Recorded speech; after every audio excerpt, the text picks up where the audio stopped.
Hi everyone, welcome to ComeonyespursTV where we discuss everything Spurs. Today we are discussing the second round of matches at the Qatar World Cup 2022. The second round has shown up a lot of interesting matches. With me to review today is Chuma, and Chuma will be joining us very shortly. In the meantime, come on, ye Spurs.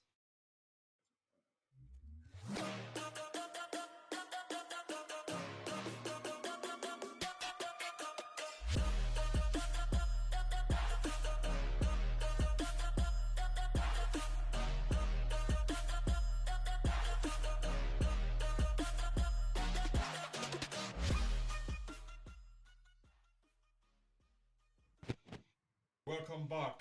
Oh gosh, where do I start? This second round of matches has been absolutely fantastic. It's been what we opened with A, and things just went, you know, kept scaling up. Chuma, welcome. How are you? Oh, I'm super blessed, highly favored. Yeah, it's been second round of matches has been fire. It's loads of themes playing out. You have the favorites, some of them stepping to the fore, some of them dropping away. The underdogs rising. Could this be the year of the underdog? Could this be the year of the African teams making it all the way to the final four, possibly a final?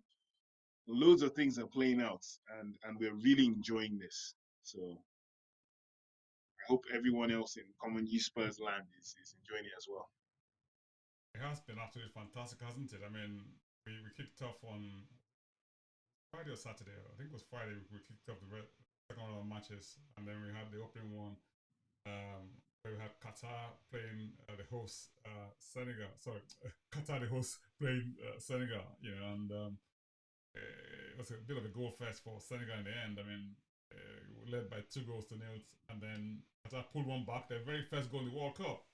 You know, and Their very first goal, so congratulations, Qatar. I know, and it just thought it was the beginning of a comeback, but it wasn't to be. Senegal went back and scored a third goal. Now that places Senegal in a reasonably good position because now they got 3 points, right? They now need to win Mhm. their last match against Ecuador, isn't it? And Ecuador have 4 points Yes. in that group, and Netherlands have 4 points as well. I think on paper they should have an easy ride against Qatar. So that's probably they'll probably end up in that group, and whoever tops that group plays runner up in Group B, which is England's group, isn't it? Yeah, so that's I, quite don't- a I actually don't know. I actually don't know what the permutations are after Oh, I see. the Okay, all right. first Yes, I think after the the first phase runners up. is over. So I don't Yeah, know who's yeah. playing who. The leaders in Group A play the runners up in Group B, as if I'm correct. That would be. I think England will try very hard to avoid Holland. So yeah, Well, that this would is be it. very So interesting. yeah, If England do make it, yeah, we'll see how that turns out. Netherlands and Ecuador played out a one draw in that match. Netherlands going ahead with Gapo. yeah. Gapo's second goal in the tournament, and he's looking good. He reminds me of Dele Ali for some reason. They have the same sort of language. No, yeah, yeah, he does. You know, He has the does. same sort of language features. He's a bit of a lookalike. Yes. Yeah, So yeah, that was and then Valencia. Valencia is probably one of the top scorers now. It's got 3 goals already, hasn't he? Yes. Yeah. Silently doing his work. 3 goals. Yeah. Joint top scorer, I think. I know. So if he goes further, you never know. Golden boot loaded, you know. Exactly. And then you moved on to um, Group B. I think Iran, Yeah, Iran and Wales. Wales, and You know, that was Iran, that Wales was a turn up yeah. for the phone book, isn't it? I mean, Iran literally Well, shredded Wales. it depends. It depends. Say it again. I know. I say it really depends because I think the Iranians. I think that loss against England was, even though they were going to lose, I think the scoreline was so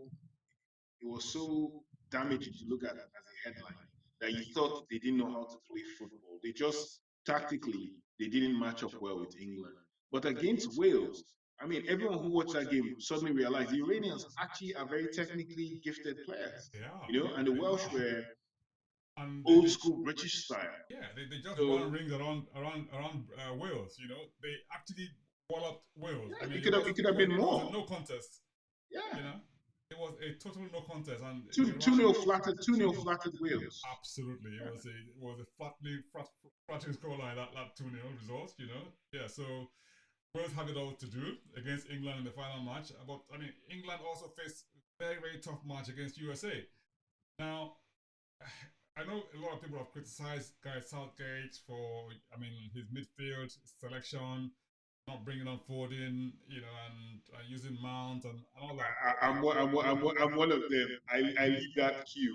Yeah, and which is fair enough, but I just think that a lot of people haven't given the USA the credit that they deserve because they they were, I mean, like we said, I mean, earlier on in our last comment in review, those guys are like 100% athletes. They were running from end to end, and you thought that they would tire, but they just did not tire. They were on the front foot all the way throughout the match, and they kept on pressing and pressing, and it just gave England absolutely no room at all. No respect. And I thought that was so refreshing to see, play with no fear and no respect. And they could have nicked it. They could well have nicked it. You're going to say something, Chuma. I was waiting for your Yeah, comment. yeah. I think no, no. I was going to say you're spot on. Like it's kind of like similar to Canadians as well. Even though we're going to come to that. Like Yes. these North Americans, they're like they're a lot of fitness based football. So they're yeah, you're right. And to be very truthful, they could have nicked it. The better finishing by Weston McKinney and I can't remember who else. They could have nicked the win.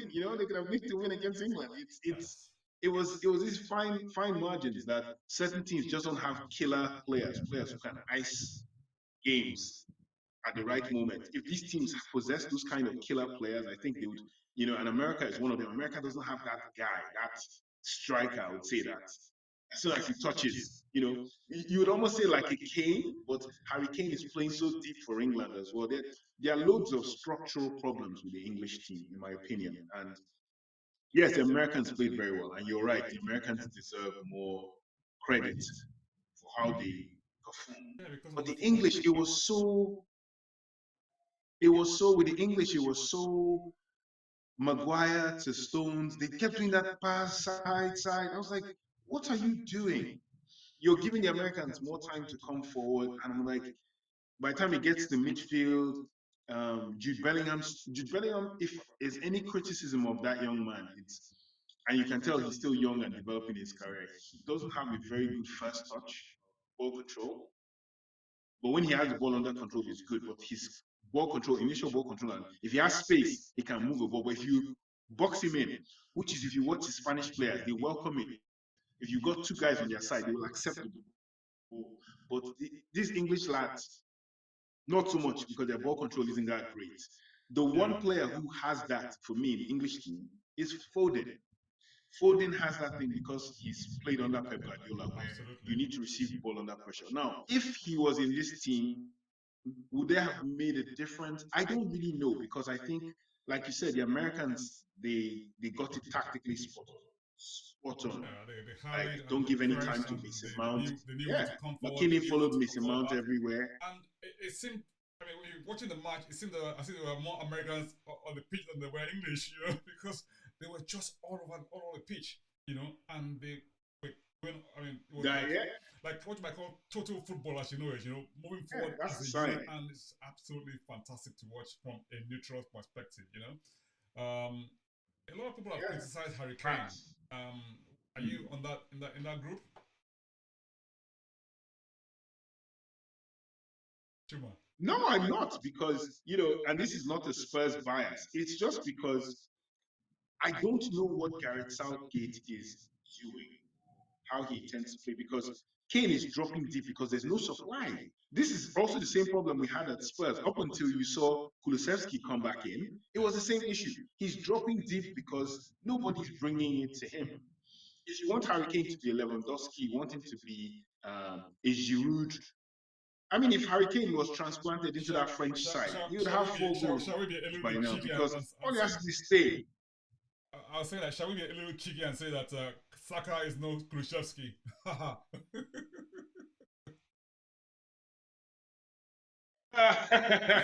No, but yeah, and yeah, even the young man struggled as well. Saka has struggled as well because just certain things weren't like you said. You have to give credit to the Americans because Kieran Trippier is a very you know this as a Spurs guy. Kieran Trippier has a gift where he can find players really quickly. He has this one touch release he can do. And in this game, there was a certain way they played off Trippier that they knew what Trippier was going to do. Trippier is either going to cross very accurately or he's going to play this one touch that release whoever is on his wing. So they marked that out.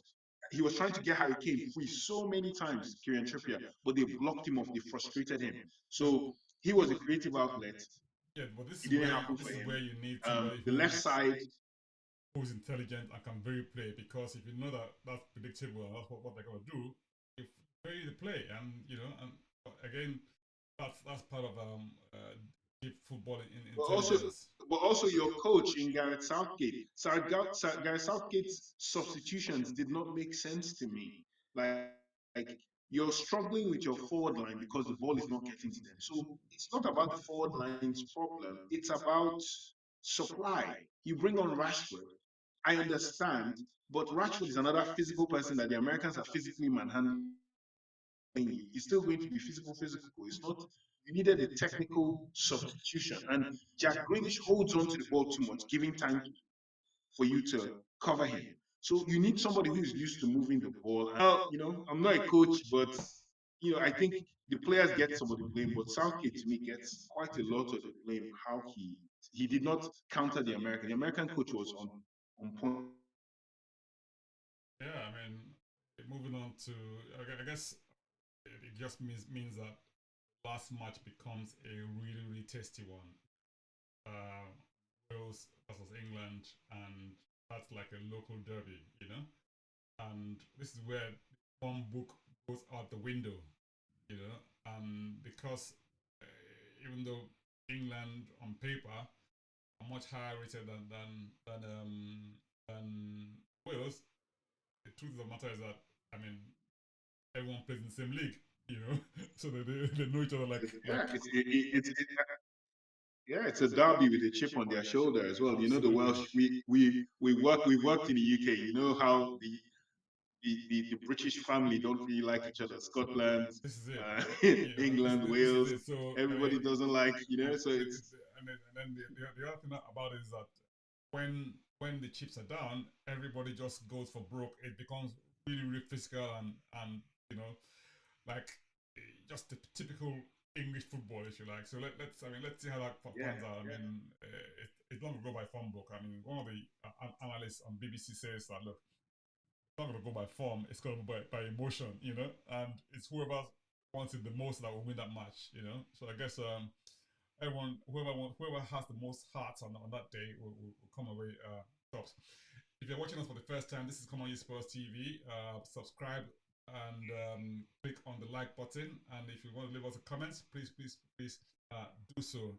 We shall be quite pleased. You can always share this as well with people that you who you think will benefit from this as well. Group C, Poland, Saudi Arabia. Now, Saudi Arabia couldn't repeat that performance against Argentina, could they? I thought maybe I don't know. Maybe someone said perhaps they were already enjoying their Rolls Royces, so they didn't quite turn up because I mean, for those who don't know, when they won against Argentina, the Crown Prince of Saudi Arabia gifted each of the players a Rolls Royce Phantom, reportedly worth about $2 million. Amazing. Right. So I guess they were too busy thinking of their Rolls Royces, so they couldn't quite put up the performance. I don't know. I mean, that's just it in jest. But Poland are a solid team anyway. On form, they should have won that game. So and they well until they did. The win against Argentina by Saudi Arabia was all those surprises and form book upturns. So yeah, it doesn't happen all the time. quite maintain that level of performance. Argentina, Morocco, sorry, Mexico rather. Chuma, I mean, that match was like the return of Messi, right? No, let me just piggyback on your Poland thing. I think the story of Poland, Saudi Arabia, I think you could encapsulate that in one thing, and that was a picture of Robert Lewandowski literally crying after scoring his first World Cup goal. After how many World Cups? Probably one of the greatest strikers of his generation. He scored on every big stage except the World Cup. And this man scored a goal, and it really meant to him. And that kind of tells you what international football does, or the World Cup does. I mean, it's historic. You know, he can say I've scored in every tournament I've ever played in. You know, and it was so emotional. It was so nice to see. But then everybody was watching that Argentina game because from our Nigerian Spurs group that there's a great Lionel Messi and Cristiano Ronaldo divide. Hello Zeus, how you doing, Zeus? and and for ladies and gentlemen that don't know who Zeus is, you know, God willing, we'll have him on this platform, very soon. He's a young man who is, I think the word would be to call Zeus is a Messi enthusiast. I think Messi enthusiast is an understatement, but yeah, there we go. he's a Messi super fan who this young man can bring up statistics for days backing his guy against Cristiano And Ronaldo. he has And all the videos of he has Messi in everything, every and at situation, this moment in time, and starts at the back of his he's hand supporting Messi. You dare not say a he's negative feeling word very about Messi, you'll validated. have a retort. But there you go. Yeah, so it was a game we were all looking forward to because after the first game, one or two, three, four, five, 10 members of the forum literally came out to more or less dig the proverbial football grave for Messi, and Zeus was oddly quiet because he couldn't really counter. He just said, let's wait," and then you know as befits the hero of a story, Messi rose to the fore, and Messi gave us a very good. I mean, he was everything in that match, and you know, even though there was a second goal scored, his goal was the winner. His goal took Mexico's hearts. I think also it was an improved performance from one of the players that I earmarked as being the disappointment for me was Angel Di Maria, who I really love. I really respect him. I respect his game, and I think he's an unsung hero. He was an unsung hero at Real Madrid, unsung hero at Paris Saint Germain. He's at Juventus now. He's someone who does a lot of work, a very creative guy, and helps other creatives play well. But he did not play well in that first match. And in this game, he slowly started getting it. I think he laid the pass across that Messi trapped and took that shot and scored. And for Argentina, I think this was good. They were one of my three picks, if you remember. Like I have Argentina, France, and Brazil. And I think this did their morale no end of good, that they could play, they could win. I think it's built them up. They now go into the next game, thinking, yeah, we should just try and get a win and move on. They've got a chance, yeah. Yeah. Now, I think looking at what that looks like. I mean, Argentina have 3 Tight. points. Tight. Poland have 4 points. Now, Mexico have 1 point. However, if Mexico beats Poland, no, Mexico beats Saudi Arabia, which is the last match, right? And Poland draw with Argentina. There is potentially, I mean, Argentina could still drop out. The only way they can guarantee being in the next round is if they win the last match. Yeah, and that the last match which is what we want as impartial observers. We want must-win games. We don't want exactly draws. We want matches must-win that games. sort And of this is have one of them. that hinge on a good result. So yeah, so they need to win that game to be guaranteed a place in the next round of matches. That's an interesting one. Looking forward to what happens at the end of the matches involving Group C. Now, Group D, France, Australia. and France, Australia, Denmark, and Tunisia in that group. I thought Tunisia, I thought they played okay. I mean, against Australia, but Australia had that guy in the midfield and defense that was an absolute rock. Name escapes me now, but he's like amazing player. I mean, he like a really, really, really, a big rock. In that defense. He was everywhere, everywhere. Without a doubt, he was, yeah, Harry Suter. I mean, he was the absolute gem in that match. Yeah. I think Australia owe him a big a Rolls Royce or two. or two, exactly, or two. So that broke Tunisia's hearts in that group. France, Denmark. Now, someone said this is Mbappe's World Cup. What do you think? It's turning out to be that way, and I think we're moving on from the age of Messi and Ronaldo. I think we're entering the age of Mbappe, Haaland, and Haaland's, well, I won't call it omission. His absence from this World Cup gives Kylian Mbappe the opportunity to make his mark and create some kind of distance between himself and Haaland. Haaland may be scoring goals on a club level, maybe Champions League level, but I'm doing that as well as scoring internationally in the world's biggest tournaments. And he's ready. He's up for this World Cup, and it helps that for me. I think like France have had like 4 major injuries now at this World Cup. Karim Benzema, Hernandez now as well. The players that have dropped off for France they'll be sure starters in most of the biggest teams in the world. Yet you're still looking at that France squad, and it is still very formidable. It's still very formidable. It's still very, very formidable. They brought on they didn't young have man Pogba, from they didn't have no Pogba, no Kante, no Kante, and the team still looks so no Benzema, strong. No Benzema as well. My goodness. I mean, and you're looking at them and knowing that these guys will still score 2 goals, 3 goals. I mean, like for me, I always look at it. I commented on one of the groups I'm on. I said, look at who's coming on as a substitute for Ousmane Dembele. It's Kingsley Coman. Kingsley Coman is coming. Kingsley Coman is won probably most trophies in the last 4 to 5 years of his club career than most players. Kingsley Coman comes on as a substitute. I'm like, where you have that. That is a squad. That is a squad and a bit. That is a solid. But the Danish, to be fair, our ex-boy Christian Eriksen played really well. But you wouldn't notice because you're watching the game in its entirety. But Eriksen had very good touches. He was positionally very sound. Our dear great Viking Højbjerg prevented a goal. I think it was a goal that was almost a goal line clearance. He was really, really good. Yes. He was very driving. So Denmark almost pulled off a draw. But for Mbappe, that would have been a draw. It would have been a well-earned draw for them. Absolutely. I would have been.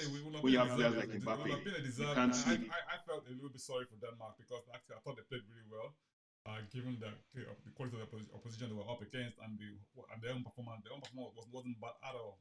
So, but hey, when you have Mbappe in your team, anything is possible. Now, on to Group E. Group E is that really intriguing group whereby Japan pulled off the big surprise against Germany, and Spain beat Costa Rica 7-0 or 7-1, 7-0. And guess what? Costa Rica is meant to have one of the oldest teams, if not the oldest squad in the competition, and they pulled off a shock win against Japan. I mean, come on. Who would have thought that would have been possible? I mean, for me, Japan should have just booked their place in the last 16 by winning that match. If they'd done that, they were guaranteed playing in the last 16, But now they have it all to do against Spain. Spain and Germany played a 1-1 draw. Now, that for me was probably one of the matches of, matchups, if you like, of the tournament so far. And Spain went ahead, and this young man plays for Germany. He used to play in England and he grew up in Chelsea Academy. 19-year-old, plays for Bayern Munich. Boy is absolutely fantastic. Absolutely is a genius. You know, he was running that midfield like he was a veteran. You know, I mean, who does that? 19 years of age. I mean, that is Musela, or how do you pronounce his name? Musiala. Musiala. Jamal. Nigerian parent. Are you serious? Oh wow, wow. He's He's Nigerian, yeah. Jamal Musiala. His father is Nigerian. but he was born in I think, or you're born somewhere in Germany. So I yeah, think that I think I think he was born. His mom. I think his mom is German. He was right. born in Germany. Moved to England. Joined Chelsea's academy. Played for Chelsea's junior team. Then played for Under England under 16. 17s and Yeah, under under 17. Yeah, 19s. you know. But I don't know how they let that one go. Let that one slip by because I mean that boy. No, no, he decided. He was earmarked. He and Bellingham were teammates in he and Bellingham are friends. They were the best. They were like by far in their age group. They were the standout players. If you ever watch any England under 17 match where two of them were in, you just see Bellingham and Musiala. You just know they are winning. The two boys were like head and shoulders above everybody else on the pitch. Two of them. There's a wonderful picture of both of them at like 14, 15, representing under 17s. Like they were that good, you know. And Musiala made the decision once he joined Bayern Munich. He was in Germany. The Germans just tapped him up. They said, "Look, it's not a question of we're going to push you through. No, you're going to be in the national team." So with England, you're always looking at maybe I mean, you having know a the Nigerian option bent wouldn't be to our there. discussion here. I mean, think about it, right? The number of players who are of Nigerian origin who are playing for other countries in the World Cup is amazing. Akonji for Switzerland, he's a top talent there, isn't he? You know, you have Musiala as well. I mean, amazing player. And You have Musiala. You have there's another player in the German squad, Adeyemi. Adeyemi is there as well in the exactly, German squad. yeah. Got quite a lot You of have quite players a who few guys who are around. doing who are doing Nigeria proud. World Cup. Unfortunately, we're not there as a nation, but there you go. Yeah, I mean, I don't know. Germany need to face Costa Rica. That seems like a dead set that they probably will win that match. Japan, Spain. Who knows? Well. You Well, know, we're at this stage now where we can't be saying things like that well, anymore this is it. because This is it. the Japanese I dominated said that on game paper. On paper. on paper. Okay, fair. No, but the Japanese dominated their game against Costa Rica. That was Costa Rica's first shot on goal, first shot on target. Can you believe that? I mean, it was so crazy, and the Japanese, it just took their hearts. It literally took their hearts out. And so with this thing now, I don't know, with this last set of matches, I think paper, form, heritage, all that gets thrown out the window because everybody's going for 3 points, you know? This is I mean the corner of the last set of matches. It's crunch time for everybody. So yeah. Oh, yeah, it's crunch time. I love Group F for so many reasons. Group F, you had the Belgium Morocco match. For me, that was an amazing match for Morocco. I mean, come on. Who would have thought that they took a chance against Belgium? Belgium ranked No, Group F is the Croatia, Canada, Cameroon, Serbia. No, Group F is Belgium, Morocco, and Croatia, Canada. Oh, sorry. Yes, sorry. Yes. I mixed it up. Yeah, Yes, so Group F is Croatia, Canada, Belgium, Morocco. Yes, my mistake. exactly. And then I mean, I'm reading it the other way around. I'm reading the yeah, no, G. but I mean, Morocco winning 2-0 and From the amazing get-go. performance, and it was a well-deserved victory. It was no fluke. Well deserved. Well You know, deserved. it was no fluke at all. There seems to be like I don't know if you've ever heard this thing about there are three countries in world football that as soon as there's a problem in the camp, they will never play well. France, Holland, and Belgium. Yeah. So There's always something happening in their camps, and there's something happening in the Belgian camp, and it involves Kevin De Bruyne, who we all know is probably one of the greatest players. what's the story? I broken up. Yeah, De Bruyne is. I don't know why or what, but if you saw the picture, there's a picture doing the rounds of them doing, the pre-game huddle. Everyone's holding each other. He refused to hold anybody. This was before that match. He came in the press saying, I think we're too old. That, when they asked him, why the result wasn't as emphatic the previous win, he said, oh, we're too old. At the end of this game, our own nearest and dearest Jan Vertonghen was asked what happened. He said, well, maybe the attack is too old as well. A slight dig at De Bruyne. Yeah, he said because I think the attack of the old was aimed at the defense.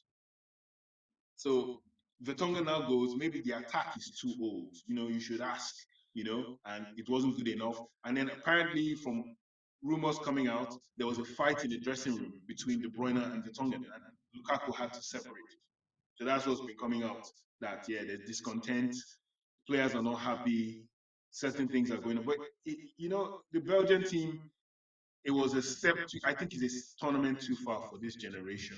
But I take nothing away from the Moroccans. The Moroccans were pressing high. There was a discussion on our group that kind of got out of hand with one of our brothers there when I was talking about Amrabat. Amrabat was conducting everything in that game, similar to what Bentancur does. And I said, you know what? This is a guy I would have welcomed at Spurs. I didn't say I will welcome him now. I said welcomed, but our brother took it out of context. We're looking for greater players. I'm like, no. If we hadn't gotten Bentancur and we gotten Amrabat, I feel we would have done similar, probably not the same, but similar, because that man, you look at the game, you probably come away with one of their strikers, Hakim Ziyech, and what they did. But if you look carefully at that midfield, Amrabat was like tackling, passing, recycling the ball, and they deserved their victory. And it's a shame there was like scenes of what happened in Belgium and parts of Holland after that match. There was sort of like mini riots, because the Belgian team and the Moroccan teams have a lot of Dutch and Belgian born players. Right. So those communities, it was a thing. But yeah, it was well deserved. No, honestly, it was one of the games of the tournament as well, similar to all the other African teams as well. They did us proud.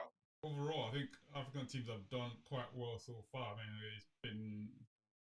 I haven't seen anybody who's really performed below par. I mean, everyone's given a good account of themselves thus far. The old narrative of African teams being naive, and not playing, because a lot of these players play at top level anyway. They all play in Europe, play for top clubs, and if you look at some of the teams, they would get into a lot of first teams, So yeah, I mean, Croatia and Canada, come on, Canada hit the ground running very, very quickly with that young man scoring that amazing goal. Fastest goal of this World Cup. Fastest goal of World Cup, and you think, oh my goodness, is there another upset on the cards? Well, thank you for Mr. Perisic. I own their Perisic with 2 assists.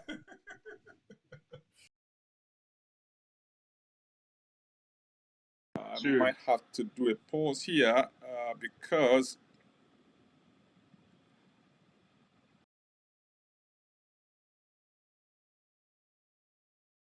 the joys of international football. We had Mr. Perisic conducting things on Croatia's behalf, scoring offering 2 assists. And they have Croatia have him to thank for the way they came back into that match and really dominated it in the end. Even though Canada put up a good fight, but overall Croatia showed their class at the end of it all. I think that's what England should have done, when they were playing against USA. They just, I guess it was probably a different approach from the Canadians. They didn't quite have the aggression that the USA had in their match against England. Yeah, so it's interesting some events in that group. Final set of groups. What do we have here? We have Cameroon and Serbia. My gosh, what a match! What a match in Group G. What a game! What a game! I thought to myself, I mean, we're dead and buried at 3-1, and brought on Mr. Abdullah. Now, a lot of people may not know Abdullah, but you know him very well. Talk us through that. Talk us through him. Oh yeah. No, he's a Cameroonian striker who he's like if you listen to his comments or if you've ever watched interviews with him or you've read reports based on him, he's kind of like Zlatan Ibrahimovic. He believes in his ability. He's a very confident guy, and he played at Porto and he scored goals, but he felt, like I'm better. If you listen to him talk, I think there's a people, I think people might come and dismiss it as fake news. He said something about like, the only reason like Messi and Cristiano Ronaldo is because the media follow these guys. These guys are not African players. I'm on that level, and he believes he's really really good, and he believes in his abilities. And if you look at him as a target man, I found it very very funny that nobody in the Premier League moved for him at different points because he has that physical structure that and on the other side, contrast that to Serbia, they have Mitrovic, who is like him. Yeah, but You you know, look at his all-round ability in that match, what he displayed in that match. I yeah. mean, okay, he His his goal, goal his goal, his goal, his goal, his scoop shot. That. I read on the group. Someone wrote something. I don't know, a group or another group was, and he said heighting the goalkeeper, and that's a very Nigerian exactly. word. Yeah, Height the goalkeeper. For you to because height the exactly, goalkeeper. it's like Yeah, and the love it's a kind of was perfection, personified. It's just and he didn't know he had scored. The guy did it nonchalantly, not knowing he had scored. because he was And he he's was trying, trudging back, and you're thinking to yourself, you know.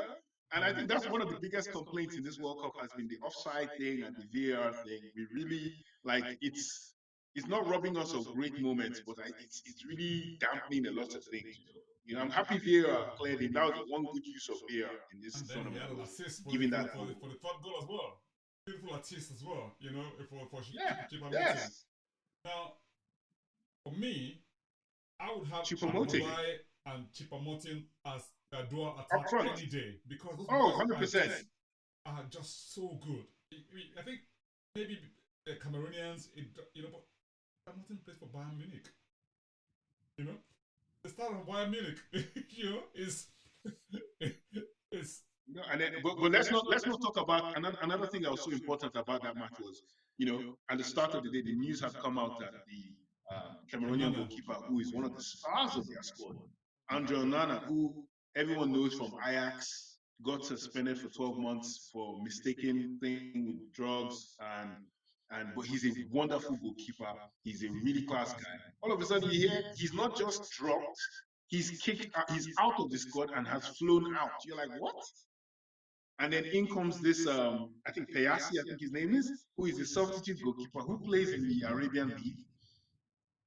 You could see the goalkeeper was nervous. This guy makes his debut in a World Cup, more or less. He's like, this is his, and you're wondering to yourself, my goodness, and you could tell there were nerves. Every time I watched him, I felt if this was unsure of himself. And these are the things that happen. It happens a lot in World Cups where players argue, but to hear a player.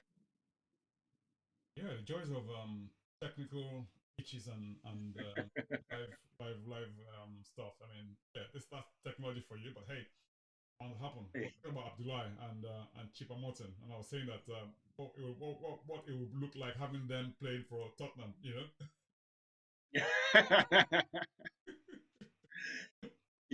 I guess. I would have Abdullah, but I heard Spurs were interested in Choupo-Moting at one time, and then a lot of Spurs fans online were very against it. This is last summer that Paratici had the talk or two about Choupo-Moting, and some Spurs fans really came out online and no, no, no, no, no. But I've watched that man play. He's a gifted guy. He's a really gifted. He reminds me of, and this is a throwback to you, Soji. He reminds me of Freddie Canute. Yeah, absolutely, exactly. He has that What's this guy? way of playing. You think he won't be doing, but he just has very very good ball control as well. Yes, insane skills. Like there was a time at one of his moves on the touchline where he just went back. I'm like, most people aren't giving him credit. They look at him like this tall guy, but he's actually very. He has those African technical skills, and he has the body. Like I look at the Cameroonian players, and they're physically fit. You know, like that has always been their kind of like their modus operandi. Bring these very hench, strong guys, Absolutely. but you look around and they are very skillful, gifted players. And it was against Serbia. It was a good Serbia had their chances. Serbia had Mitrovic, and then they had the other Milenkovic Savic, who is also Xavier someone a lot of big teams are looking at. could have scored a hat trick in that match, and it wouldn't have been Good. featuring him at all. You know, he missed a lot of opportunities. You know, he missed a lot Yeah, you know. in that match. But hey, it's probably one of the most interesting matches of the World Cup so far. 3-3, you know, it's for neutrals, you know, and Cameroon ultimately gave a solid account of themselves in that match. So yeah, coming up to, I mean, of course, Brazil, Switzerland. Our boy Richie played the first half, played about the second half. He wasn't getting a lot of service. In the end, had to rely on Casemiro for the killer touch. Amazing goal as well. You know, Brazil has scored a few good goals so far in this World Cup, and You yeah, crackers, yeah. that was a stunning goal for from a defensive midfielder. Absolutely fantastic. You know, that was really good. Now, but it sets up that final game very solidly. So Brazil are playing who next? They're playing Cameroon. now on paper as curtains for Cameroon, right? On Well, paper. it well depends because you know I was talking to a friend about that game, and it was like we said, well, Brazil is going to field their second team, and I said, well, you know what's funny about Brazil's second team? Brazil's second team has like has Fabinho, has like Rodrigo, it has Martinelli, it has boys that want to be first teamers, so they're not coming there to lay down, you know. And Cameroon need the 3 points to be sure of advancing. So I said it will be a cracker. I think we're going to be served a very high intensity drama filled game. I think that last game sets up very nicely because the Brazilian boys, I think those ones in the second team, they want to be first teamers. They've seen the Neymar shaped hole. Somebody probably wants to fill that gap or take someone. Anthony came on for Rafinha. So Rafinha hasn't played well for Brazil if you watch. And he's one of the guys I've always loved, but he's not been at the races. Anthony's come on as a substitute, injected a bit of fire. Rodrigo as well. So those two guys are looking at getting position. So I'm like, you know, but then you have the flip side, which is So, but the Cameroonians. even if Cameroon won against Brazil, they will still need results of the Switzerland Serbia match to go their way because if Indeed. Switzerland win, then of course they're out. You know, against Serbia. So Switzerland need to win that game uh, to ensure that their own survival. And again, of course, Serbia also need to win in order to give themselves a chance to qualify. So, and they obviously rely on the result of the match between Brazil and Cameroon to see how whether or not they progress. But that's an interesting one. Um, hmm. Final group H: Portugal, Ghana, South Korea, Uruguay. Wow, that is another tough group they got there, right? Uruguay Yeah, indeed. matches, they've drawn one and lost one. But if, as a neutral, you think they shouldn't be in this, they should not be in this position, you know, because they haven't played too badly at all, you know, and they've lost to, I call it a bit of a fluke, if you like, you know, the match against Portugal because they had a chance, they had quite a few good chances themselves with Bentancur. You have good chances, yeah. Yeah, especially in the first half, you know, running things in the middle of the park. Bentancur has been probably one of the revelations of this tournament so far.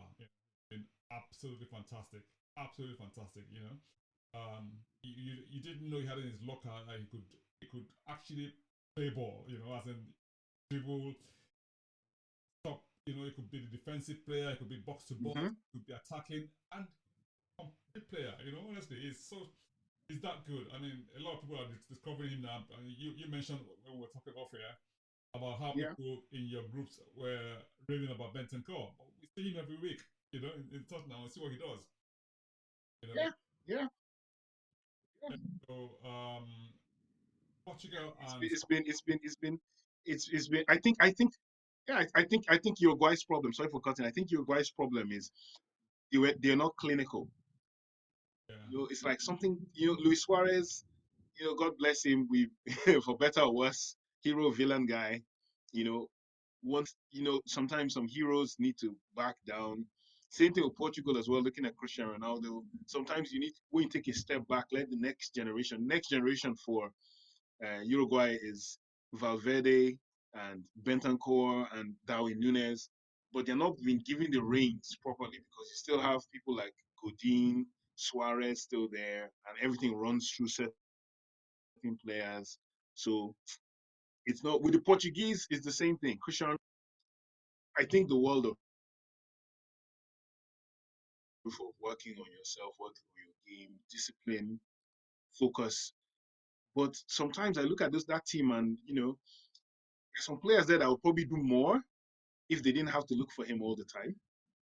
And whether that was his goal or not his goal, there's a whole controversy online about how people are making fun of him that he's stealing other people's goals, and stuff like that. But yeah, Portugal, I think they haven't done anything extraordinary, and they've gotten 6 points. So it's Exactly. it's interesting. Interesting. For me, I mean, I felt like they robbed Ghana in that match. One with another penalty. There you go. That's history now. But Ghana played really, really well against South Korea, didn't they? That was a cracker. That was compared to the Serbia Yeah. Cameroon match. Another cracker served up. Match. I mean, Ghana going 2-0 up. They thought it was coasting, and then South Korea came back and leveled it up to 2-2. And you thought the momentum Yeah, was strong in South Korea's way, and maybe they would go ahead and nick the match. But hey, it wasn't to be. I think yeah. No, it's Ghana was the funniest goal ever because on the one hand you had a pass that went to the William guy and he scuffed it. completely. But thank goodness for that. And you then know. Um. to Kobe, Yeah. and he just sort of placed it in the corner. That was absolutely There's a the young man that scored the goal, Mohamed Kudus of yes. Ajax.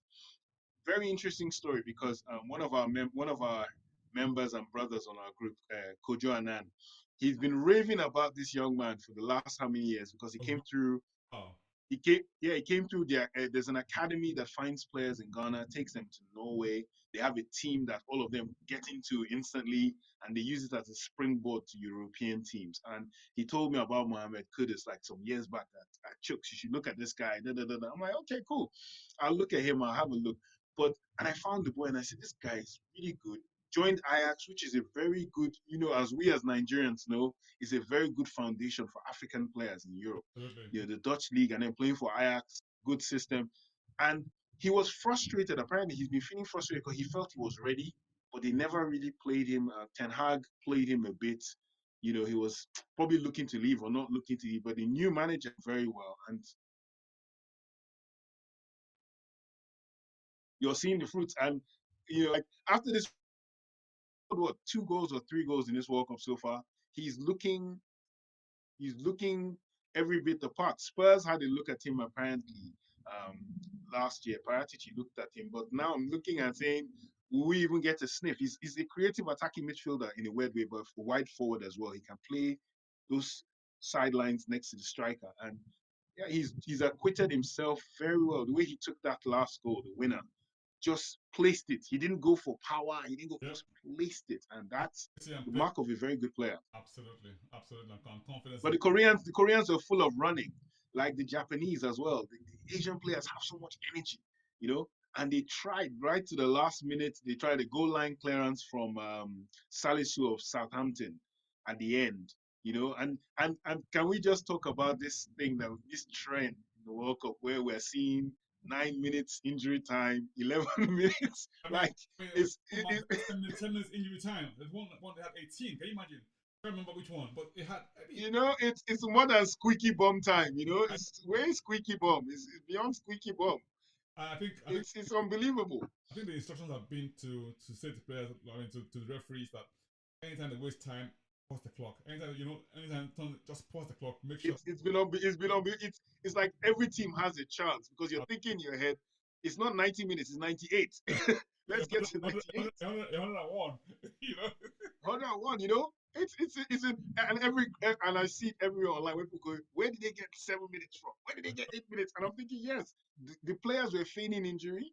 The referees for the first time I have to apply it. But it's been good. Been really good World Cup so far. I mean, from a spectacle perspective, I think so far. I mean, it's been a beautiful first 2 rounds. You know, and the final round look starting today with England and Wales, and we have quite a few matches scheduled for today, don't we? So I mean, yeah, we have what's the word? England playing Wales. I think you got the England game. Yes. Then what have we got? We've got Ecuador, Senegal, Netherlands, Qatar, Iran, USA, Wales, England. Wow, so that's quite a finish for today. So yeah, look forward to that. If you're joining us for the first time, it's Come On You Spurs TV. Thank you for joining us. It's been an absolute fantastic time with Chuma, also reviewing the matches between all of the second round matches at the World Cup. And yeah, it's been absolutely fantastic. Join us next week as we look at the final matches and we'll preview the those who qualified for the next phases. Yeah. But meantime, come on, you Spurs. Come on, you Spurs.